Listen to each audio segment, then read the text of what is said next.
ನೋಡಿ, ಒಂದು ಮನೆ ಅನ್ನೋದು ಅಥವಾ ಒಬ್ಬ ಕಟ್ಟುವಂಥ ವ್ಯಕ್ತಿ, ಫಸ್ಟ್ ಕಟ್ಟುವಂಥ ವ್ಯಕ್ತಿ, ಅದು ಒಂದು ಟ್ರಾವೆಲ್ಸ್ ಏಜೆನ್ಸಿ ಇದ್ದಂಗೆ. ಕಟ್ಟುವಂಥ ವ್ಯಕ್ತಿ ಟ್ರಾವೆಲ್ಸ್ ಏಜೆನ್ಸಿ. ಯಾರ್ಯಾರಿಗೆ ಬೆನಿಫಿಟ್ ಆಗಬೇಕು? ನೀವೀಗ 10 ಕಾರ್, ಇನೋವಾ ಕಾರ್ ಹಾಕೊಂಡ್ರೆ 10 ಜನ ಡ್ರೈವರು ಖುಷಿಯಾಗಿರ್ತಾರಲ್ವಾ? 10 ಜನ ಕಾರ್ ತಗೊಂಡೋದವರು ತೇಜಸ್ವಿನಿಯವರೇ ಒಳ್ಳೆ ಕಾರ್ ಕಳಿಸಿದ್ದೀರಾ ನಿಮ್ಮ ಟ್ರಾವೆಲ್ಸಿಂದ ಅಂತ ಹೇಳ್ತಾರಲ್ವಾ? 10 ಜನ ಪ್ಯಾಸೆಂಜರು ಕೂಡ ಖುಷಿ ಆಗ್ತಾರಲ್ವಾ? ಸೊ ಡ್ರೈವರಿಗೂ ಅನುಕೂಲ ಆಗತ್ತೆ, ಕಾರ್ ಇಟ್ಕೊಂಡಂತ ಓಡಿಸುವಂಥ ಡ್ರೈವರಿಗೂ ಅನುಕೂಲ ಆಗತ್ತೆ, ಬರುವಂಥ ಓಡಾಡುವಂಥ ಪ್ಯಾಸೆಂಜರಿಗೂ ಅನುಕೂಲ ಆಗತ್ತಲ್ವಾ? ಹಾಗಾಗಿ ನಾವು ಮೊದಲನೇದು ಅಡ್ವೈಸ್ ಮಾಡೋದು, ಮನೆ ಕಟ್ಟುವವರು ನಿಮಗಾಗಿ, ಅಯ್ಯೋ ನಾನು ವಾಸ ಇಲ್ಲ, ನಾನು ಅಲ್ಲಿಗೆ ಹೋಗೋದಿಲ್ಲ, ಯಾರೋ ಬಾಡಿಗೆಯವರು ಬರ್ತಾರಲ್ಲ ಅವ್ರು ಯಾಕೆ ಬೇಕಾದ್ರೆ ಇಟ್ಕೊಳ್ಳಿ, ಅದಲ್ಲ. ಆ ಮನೋಭಾವ ಒಳ್ಳೇದಲ್ವೇ ಅಲ್ಲ. ನಾವು ಯಾವತ್ತೂ ದೇಶದ ಅಭಿವೃದ್ಧಿಯನ್ನು ನೋಡಬೇಕು, ದೇಶ ಉದ್ಧಾರ ಆಗೋ ಥರ ಯೋಚನೆ ಮಾಡಬೇಕು. ನಮ್ಮ ಟೆನೆಂಟಿಗೆ ಒಳ್ಳೇದಾಗಬೇಕು, ಮನೆ ಕಟ್ಟುವಾಗ ಮೇಸ್ತ್ರಿಗೆ ಒಳ್ಳೇದಾಗಬೇಕು ಅಂತ ನೋಡಬೇಕು.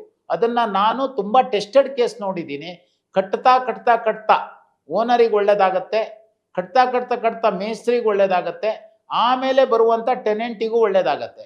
ನಾವು ಎಲ್ಲ ವಿಚಾರಗಳಲ್ಲೂ ನಾನು ಪದೇ ಪದೇ ಹೇಳಿದ್ದೀನಿ, ಈಗಲೂ ಮತ್ತೊಂದು ಸತಿ ಹೇಳ್ತೀನಿ, ಎಲ್ಲವನ್ನ ಸೆಲೆಕ್ಟಿಟಿ. ಒಂದು ಆ್ಯಪಲ್ 1 kg ತೊಗೊಳ್ಳುವಾಗ 8 ಒಳ್ಳೆ ಆ್ಯಪಲ್ ಹಾಕೋತೀವಿ. 1 kg ಮೂಸಂಬಿ ತೊಗೊಳ್ಳುವಾಗ 10 ಒಳ್ಳೆ ಮೂಸಂಬಿ ಹಾಕೋತೀವಿ, 12 ಆರೆಂಜ್ ಚೆನ್ನಾಗಿರೋದು ಹಾಕೋತೀವಿ, ಅಥವಾ 2 ಗೊಂಚಲು ದೊಡ್ಡ ದ್ರಾಕ್ಷಿನ ಸೆಲೆಕ್ಟ್ ಮಾಡಿ ಹಾಕೋತೀವಿ.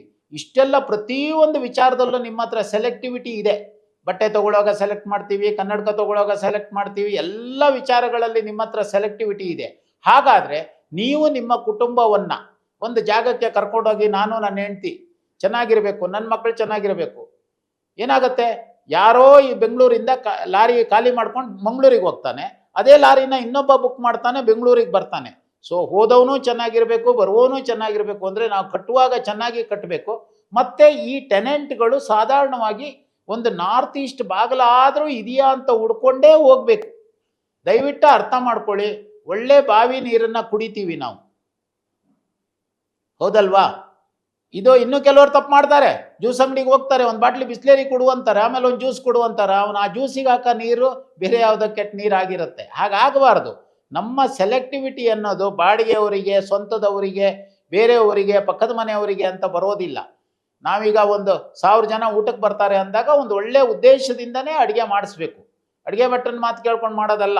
ಅವರೆಲ್ಲ ಅವ್ರ ಕನ್ವೀನಿಯನ್ಸ್ ನೋಡ್ತಾರೆ, ನಾವು ನಮ್ಮ ಕನ್ವೀನಿಯನ್ಸಲ್ಲೇ ಮಾಡಬೇಕು. ಹಾಗಾಗಿ ಬಾಡಿಗೆ ಮನೆಗೆ ಹೋಗುವವರು ಕೂಡ ವಾಸ್ತುನ ನೋಡ್ಕೊಂಡು ಹೋಗಬೇಕು. ಇದು ಒಂದು ಒಳ್ಳೆ ಹಿಂದೂ ಕಲ್ಚರು. ಕಟ್ಟುವವನು ತಗೊಳ್ಳುವವನು ಎಲ್ಲನೂ ಚೆನ್ನಾಗಿರೋದನ್ನೇ ಮಾಡಬೇಕು ಅಂತ ನಾನು ರಿಕ್ವೆಸ್ಟ್ ಮಾಡ್ಕೋತಾ ಇದ್ದೀನಿ.